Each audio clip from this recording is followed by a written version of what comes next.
जो टॉपिक है वो क्वेश्चन से ही समझ में आएगा, तो वही क्वेश्चन देखो। नेक्स्ट जो टॉपिक है वो इस तरह से हम लोग पढ़ेंगे कि प्रोजेक्टाइल मोशन में अगर किसी भी इंस्टेंट ऑफ टाइम टी पर अगर आपको वेलोसिटी फाइंड आउट करना है तो आप इस तरह से सॉल्व कर सकते हैं। ठीक है, मतलब हम लोग का नेक्स्ट टॉपिक जो बन रहा है इसमें वो है आपका velocity at any instant of time.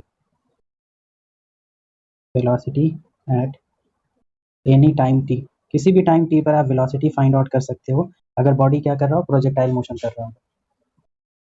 मान लो ये आपका एक प्रोजेक्टाइल मोशन है, बॉडी को आपने यू स्पीड से अपर डायरेक्शन में हॉरिजॉन्टल के साथ थीटा डिग्री एंगल बना करके प्रोजेक्ट किया, तो उसका जो पाथ है वो कुछ इस तरह से पाथ है। ओके, इस तरह से पाथ फॉलो करता है और यहाँ पे लैंड कर जाता है। ठीक, मेरा क्वेश्चन ये है कि किसी भी इंस्टेंट ऑफ टाइम टी पर मान लो ये इस पॉइंट पर है, पी पॉइंट पर है।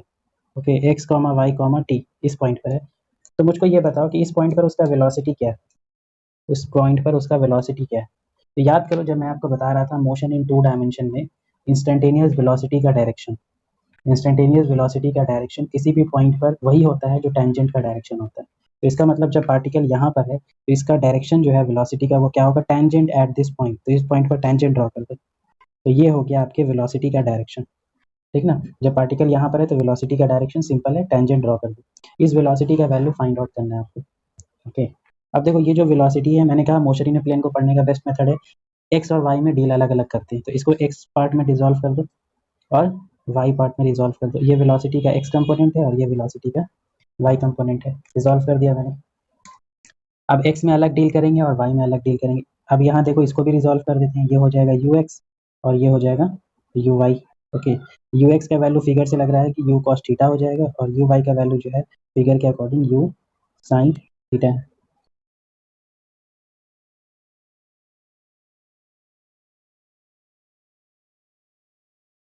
ठीक, इस तरह से मैंने सभी का पार्ट को जो है वो हॉरिजॉन्टल और वर्टिकल पार्ट में ब्रेक कर दिया, फाइनल वेलोसिटी को भी और इनिशियल वेलोसिटी को भी। अब हम लोग मोशन किस में कंसिडर करेंगे, एक्स डायरेक्शन में, एक्स डायरेक्शन में, ताकि हम लोग वी एक्स फाइंड आउट कर सकें।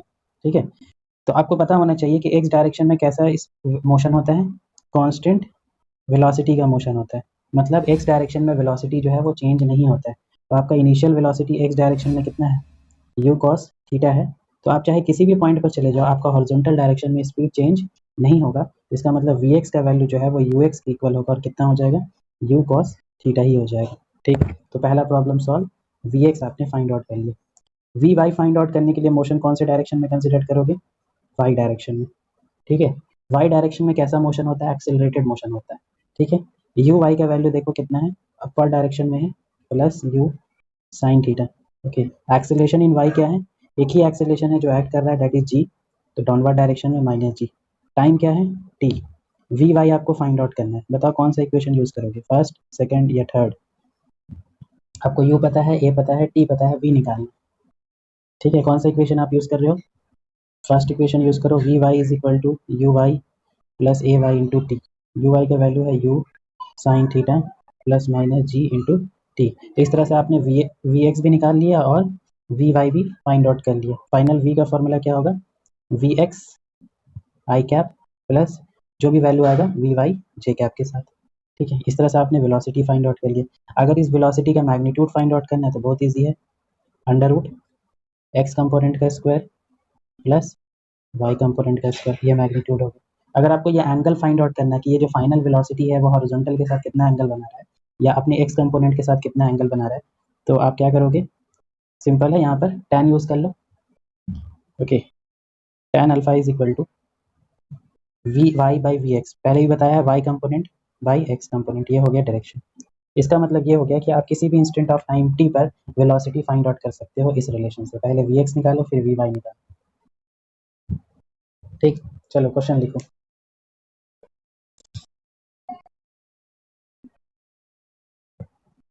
हाँ, क्वेश्चन मैं ये बता देता हूँ, क्वेश्चन सेम ही है। ओके, जो लास्ट क्लास में मैंने कराया था, एक बॉडी है जिसको प्रोजेक्ट किया गया है 40√2 मीटर पर सेकंड की स्पीड से 45 डिग्री एंगल पर, तो आपको बताना है वेलोसिटी, फाइंड आउट करना है velocity at T is equal to 6 second. 6 second पर वेलोसिटी बताओ क्या है, और इसमें जी का वैल्यू आपको 10 लेना है। इसको यू मान लो, तो ये आपका थीटा है। और सेकंड क्वेश्चन ये है velocity at T is equal to 4 second.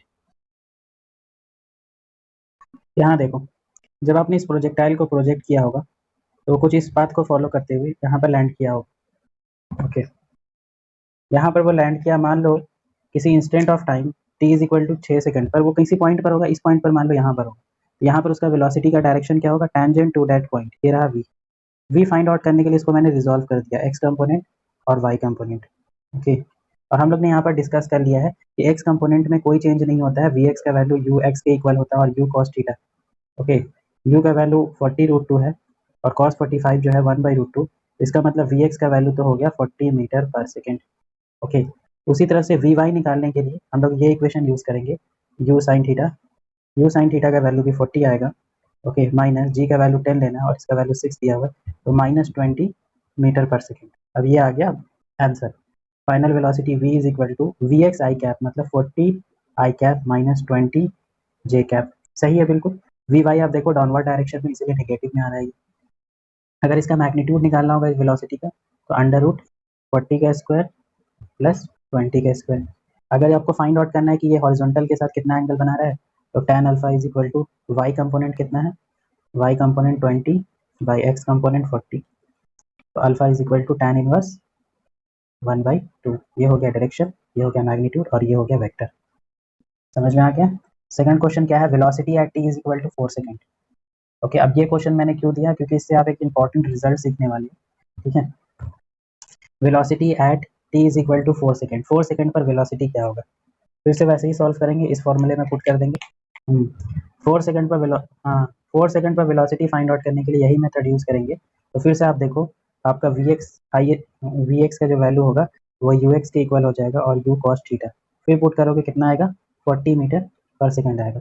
इस बार वी वाई का वैल्यू जो है आप सॉल्व करोगे, तो यहाँ पर आप लिखोगे 40 माइनस, यहाँ देखो 10 को 4 से मल्टीप्लाई कर दोगे, इस बार ये 40 आ गया, तो देखो कितना आ गया आंसर, 0। आंसर क्या आ गया, 0 आ गया। मतलब यहाँ पर जो वेलोसिटी का y कंपोनेंट है वो 0 है और हॉरिजॉन्टल कंपोनेंट जो है वो कुछ है। ठीक ना, तो ये इसका मतलब ये हो गया कि कौन से पॉइंट पर है, बता सकते हो? एक ऐसा पॉइंट बताओ जहाँ पर वर्टिकल वेलोसिटी 0 हो जाता है। लास्ट क्लास में मैंने आपको कुछ बताया था कि जब आप वर्टिकल मोशन कंसिडर करते हो तो आपके दिमाग में ये चलना चाहिए कि आपने एक बॉल को यू साइन थीटा स्पीड से अपर डायरेक्शन में थ्रो किया है। ओके, इस तरह से, और हाईएस्ट पॉइंट पर इसका वेलोसिटी 0 हो गया, फिर ये वापस आ जाता है। ठीक है, ये वाला सिचुएशन कहाँ पर हुआ है, यहाँ पर फाइनल वेलोसिटी 0 हो जाता है, इस सिचुएशन में कहाँ पर होता होगा, यहाँ पर हाईएस्ट पॉइंट, हाईएस्ट पॉइंट पर। यहाँ पर अगर आप टेंजेंट ड्रॉ करोगे ना, तो ये देखो टेंजेंट जो है वो बिल्कुल हॉरिजॉन्टल हो जाएगा, इस टेंजेंट का कोई भी वाई कंपोनेंट नहीं होगा।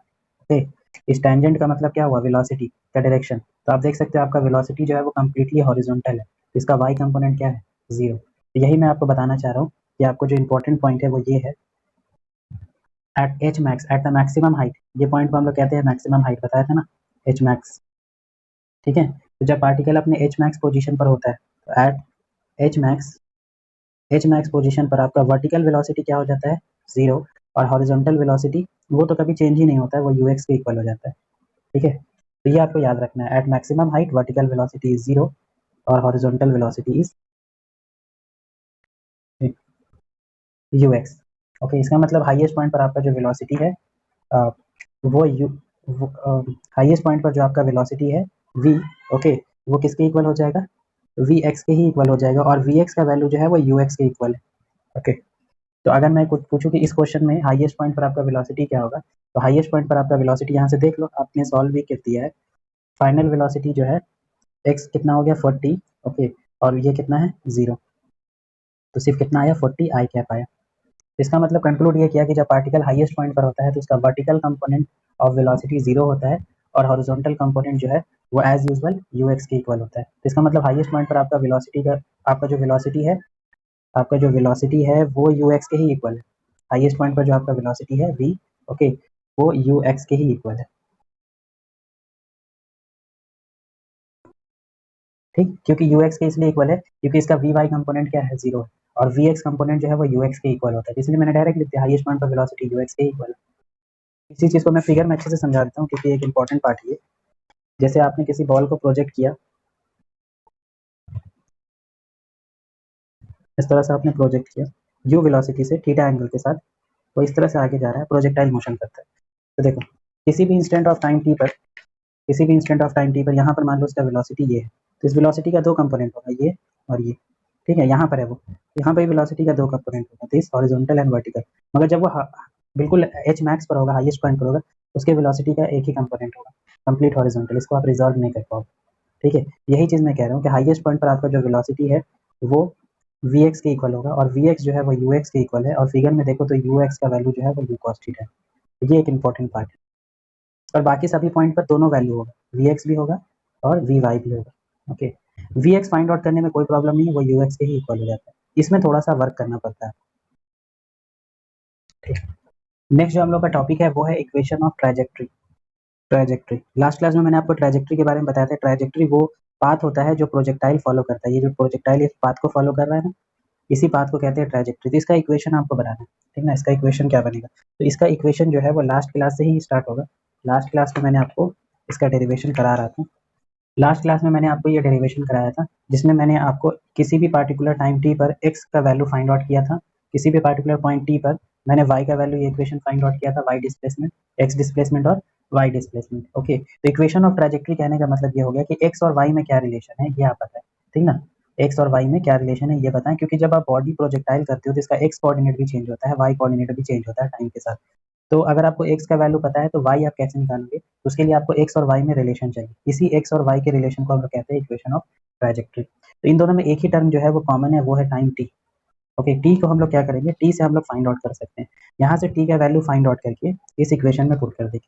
तो आप इक्वेशन 1 से टी का वैल्यू आप क्या लिखोगे, X by U cos theta, x by U cos theta, T का वैल्यू जो है इस इक्वेशन में पुट कर दो, आपको इक्वेशन ऑफ ट्रैजेक्टरी मिल जाएगा, ओके। तो आपने लास्ट क्लास में सीखा था X is equal to U cos theta into T, यहाँ से टी इज इक्वल टू हो जाएगा X by U cos theta, ठीक, ये equation first.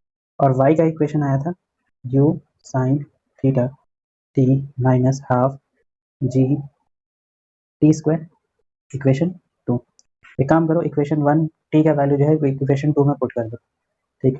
Y is equal to you sign theta, और टी की जगह लिखोगे X by U cos theta minus half ji, T square करोगे तो X square you square cos square theta, okay. यहाँ से यू कैंसिल हो गया, इक्वेशन ऑफ ट्रैजेक्टरी आ रहा है y is equal to x tan theta minus half g x square by u square cos square theta, ये इसको कहते हैं इक्वेशन ऑफ ट्रैजेक्टरी। याद कर लेना, ये नहीं हो, okay. y is equal to x tan theta minus half g x square you square cos square theta, इसको कहते हैं इक्वेशन ऑफ ट्रैजेक्टरी। और यहाँ से आप चेक भी हो गया या प्रूफ भी हो गया, यहाँ देखो y पर मैक्सिमम पावर 1 है और x पर मैक्सिमम पावर 2 है। तो मैंने आपको बताया था जब मैं आपको ग्राफ बता रहा था कि 1 और 2 के लिए, 1 और 2 के लिए पैराबोला होता है, 1 और 2 के लिए पैराबोला, 1 1 के लिए स्ट्रेट लाइन, 2 2 के लिए सर्कल। तो इसका मतलब यहाँ पर जो ट्रैजेक्टरी होगा प्रोजेक्टाइल का वो पैराबोलिक होगा, यहाँ देखो पैराबोलिक होता है, ये पैराबोला है, ओके। तो इससे प्रूफ हो जाता है, ये आपके पेपर में आता है 11th क्लास में ये प्रूफ करने के लिए। तो इससे ये प्रूफ हो गया कि प्रोजेक्टाइल मोशन में जो प्रोजेक्टाइल का मोशन होता है, ओके, जो ऑब्जेक्ट का मोशन होता है वो पैराबोलिक होता है,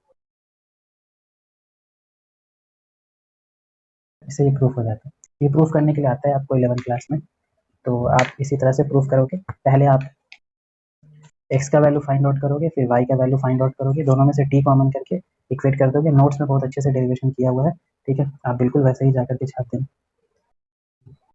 उससे आपको बेनिफिट ये होगा इक्वेशन ऑफ ट्रैजेक्टरी की हेल्प से कि अगर आपको मान लो ये प्रोजेक्टाइल मोशन दिया हुआ है, तो किसी भी इंस्टेंट ऑफ टाइम टी पर अगर आपको एक्स का वैल्यू पता होगा, ये एक्स मान लो ये पार्टिकल यहाँ पर है, तो ये क्या हो गया इसका एक्स डिस्प्लेसमेंट, ओके, और ये क्या हो गया वाई डिस्प्लेसमेंट। अगर इन दोनों में से कोई एक भी वैल्यू आपको पता है तो दूसरा वैल्यू आसानी से निकाल सकते हो इसमें पुट करके, एक्स में डालो वाई मिल जाएगा, वाई पता है एक्स निकाल सकते हो इस इक्वेशन से। तो ये एक तरह से आपको एक्स और वाई में रिलेशन, एक काफ़ी स्टैंडर्ड सा रिलेशन है जो आपको याद रहना चाहिए। बहुत सारे क्वेश्चन इसी पर बेस्ड होते हैं, और वो जो बहुत सारे क्वेश्चन इस पर बेस्ड नहीं भी होते हैं वो भी इस इक्वेशन ऑफ ट्रैजेक्टरी से सॉल्व हो जाते हैं। तो वो मैं आपको करके दिखाऊंगा कि क्वेश्चन को इक्वेशन ऑफ ट्रैजेक्टरी से भी सॉल्व करूंगा और फॉर्मूले से भी, ठीक। अब हम लोग एक-एक करके हम लोग डिस्कस करने वाले हैं। मैंने कहा था कि प्रोजेक्टाइल मोशन हम लोग केस वाइज़ पढ़ेंगे, तो अभी हम लोग केस फर्स्ट को डिस्कस कर रहे हैं, केस फर्स्ट। केस फर्स्ट मतलब इसमें प्रोजेक्टाइल जो है वो ग्राउंड से ग्राउंड पर ही होता है, केस फर्स्ट। हाँ, ग्राउंड टू ग्राउंड, जो अभी तक हम लोगों ने जितने भी क्वेश्चन किए, वो सब फर्स्ट केस का ही पार्ट था, ठीक है। अब फर्स्ट केस में कुछ स्टैंडर्ड फॉर्मूले आएंगे जो आप बिल्कुल याद कर लोगे, ग्राउंड टू ग्राउंड। पहला इसमें जो आपको याद करना है कि मान लो कि आपने एक प्रोजेक्टाइल इस तरह से मूव कराया थीटा एंगल से, यू वेलोसिटी से थ्रो किया, ठीक। मेरा फर्स्ट क्वेश्चन है कि इसका आप फाइंड आउट करो time of flight. Time of flight, ये वर्ड मैंने पहले भी यूज़ किया है मोशन अंडर ग्रेविटी में। Time of flight, time of flight कहने का मतलब कितना टाइम ये एयर में ट्रैवल किया, इस प्रोजेक्टाइल ने कितना टाइम एयर में ट्रैवल किया, उसी को कहते हैं टाइम ऑफ फ्लाइट। हम लोग कहते हैं ना कि आज मेरा फ्लाइट है, इसका मतलब क्या हुआ कि वो प्लेन से जाने वाला है, वो कुछ टाइम एयर में ट्रैवल करने वाला है। तो फ्लाइट का ये सेंस होता है। जब आप ट्रेन से जाते हो तो कहते हो क्या आज मेरा फ्लाइट है, नहीं ना। अब देखो टाइम ऑफ फ्लाइट निकालने के लिए आप मुझको सोच करके बताना, मोशन जो है वो कौन से डायरेक्शन में कंसिडर करना चाहिए, एक्स में या वाई में। कितना टाइम ये एयर में रहा, आप सोचो ना, कौन सा मोशन लेना चाहिए, एक्स में या वाई में।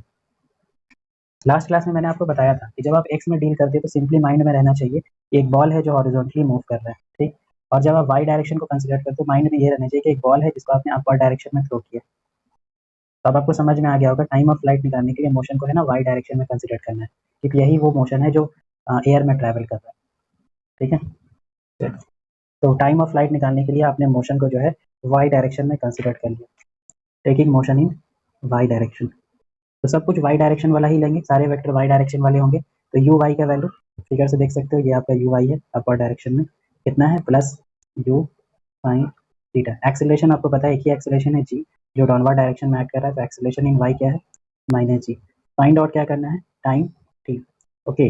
डिस्प्लेसमेंट इन वाई, वाई में कितना डिस्प्लेसमेंट हुआ, बॉल पहले यहाँ पर था इनिशियल, फिर यहाँ पर है, डिस्प्लेसमेंट कितना हुआ इसका वाई डायरेक्शन में, वाई डायरेक्शन में कितना डिस्प्लेसमेंट हुआ, वाई डायरेक्शन में इसका डिस्प्लेसमेंट जो है वो जीरो हुआ है। देखो पहले भी वो ग्राउंड पर था, अभी भी वो ग्राउंड पर ही है, लेवल देख रहे हो सेम है ना।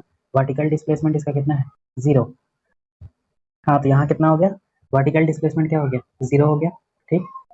ये जो आप डिस्प्लेसमेंट देख रहे हो ना, ये हॉरिजॉन्टल डिस्प्लेसमेंट, इसका वर्टिकल डिस्प्लेसमेंट जीरो, पहले भी वो ग्राउंड पर था, अभी भी वो ग्राउंड पर ही है, ओके। तो लेवल सेम है आपका वर्टिकल डायरेक्शन में, इसका मतलब वर्टिकल डिस्प्लेसमेंट आपका जीरो है। तो आप ये इक्वेशन यूज कर लो, S Y is equal to you Y T plus half A Y T square, ठीक है।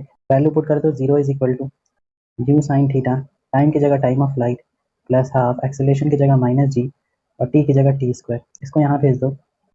You sign theta t is equal to half G T square, एक टी से ये टी कैंसिल कर दो, टी का फॉर्मूला आ गया देखो, two you sign theta by ji, two you sign theta by g. Formula आपको याद आ गया, ऐसा फॉर्मूला आपने पहले भी पढ़ा है, इस फॉर्मेट का फॉर्मूला याद आया, two U by ji, two U by G, ये फॉर्मूला आपने पढ़ा था, T is equal to two U by G. जब आप पढ़ रहे थे free fall motion under gravity, उसमें बॉल को आप वर्टिकली अपर डायरेक्शन में थ्रो करते थे, तो उस केस में आपका थीटा का वैल्यू जो है ना, यहाँ पर थीटा का वैल्यू 90 डिग्री होता था, तो साइन 90 क्या हो जाता था, वन। इसीलिए वहाँ पर फॉर्मूला बनता था to U by ji.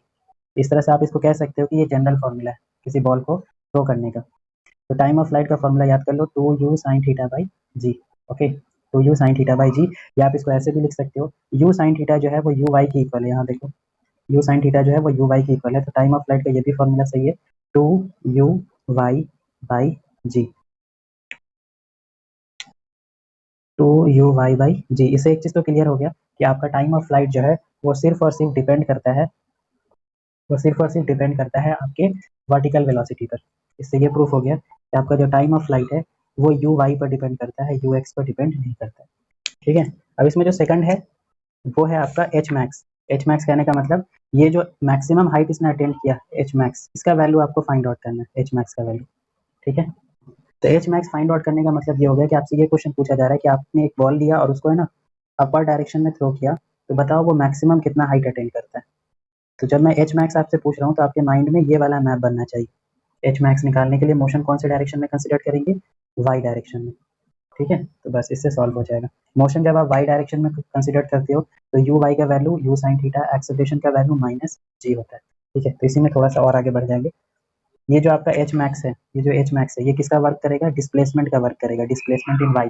Initially आप यहाँ पर थे, फाइनली यहाँ पर, इनिशियली आप यहाँ पर थे, फाइनली यहाँ पर, तो वर्टिकल डिस्प्लेसमेंट कितना हुआ? एच मैक्स के इक्वल। इसलिए एस वाई का वैल्यू क्या है? H max. आपको यू वाई का वैल्यू पता है, you sign theta. S y का वैल्यू पता है, एच मैक्स। ओके, प्लस में एक्सेलेरेशन इन वाई पता है, माइनस जी। और आपको final velocity v y find out करना है, सॉरी एच मैक्स का वैल्यू आपको फाइंड आउट करना है, ठीक है। और आपका फाइनल वेलोसिटी वी वाई, यहाँ देखो मैंने आपको अभी बताया था थोड़ी देर पहले कि हाईएस्ट पॉइंट पर आपका वी वाई का वैल्यू क्या होता है? जीरो होता है। फिगर में देखो हाईएस्ट पॉइंट पर यहाँ पर आपका वेलोसिटी क्या होता है? जीरो, ठीक है। इसका मतलब वी वाई का वैल्यू क्या है? जीरो है, ठीक है। मुझको एस फाइंड आउट करना, आप थर्ड इक्वेशन यूज करो। वी वाई का square is equal to you Y square plus two a y s y, ठीक है। वी वाई मतलब जीरो का square is equal to u square sign square theta plus two, acceleration की जगह minus g और displacement की जगह H max. Okay, यहाँ देखो एच मैक्स का फॉर्मूला बन गया U square sign square theta by two G. आपको अगर ये फॉर्मूला भी पढ़ा हुआ है, ये आपने पढ़ लिया था मोशन अंडर ग्रेविटी में, ये formula U square by two G, याद आया? U square by two G वही फॉर्मूला था ना वहाँ मोशन अंडर ग्रेविटी में, यू स्क्वायर अपॉन टू, जिसमें किससे मल्टीप्लाई करते हैं? अपने साइन थीटा में। वहाँ जो आप बॉल को थ्रो करते थे, बिल्कुल वर्टिकली अपवर्ड थ्रो करते थे या वर्टिकली डाउनवर्ड थ्रो करते थे, ठीक है। अपवर्ड थ्रो करते थे, वर्टिकली अपवर्ड, तो उस केस में थीटा कितना हो जाता था? 90, तो साइन 90 क्या हो जाता था? 1। इसीलिए ये वाला टर्म नहीं आता था। तो ये एक तरह से जनरल फॉर्मूला होता है, ठीक है। तो एच मैक्स का ये फॉर्मूला याद कर लो, या ऐसे भी कह सकते हो H max is equal to you sign theta होता है U Y square upon two G. इससे क्लियर हो गया कि आपका टाइम ऑफ फ्लाइट और एच मैक्स दोनों किस पर डिपेंड करता है? आपकी इनिशियल वेलोसिटी के वाई कंपोनेंट पर डिपेंड करता है, एक्स पर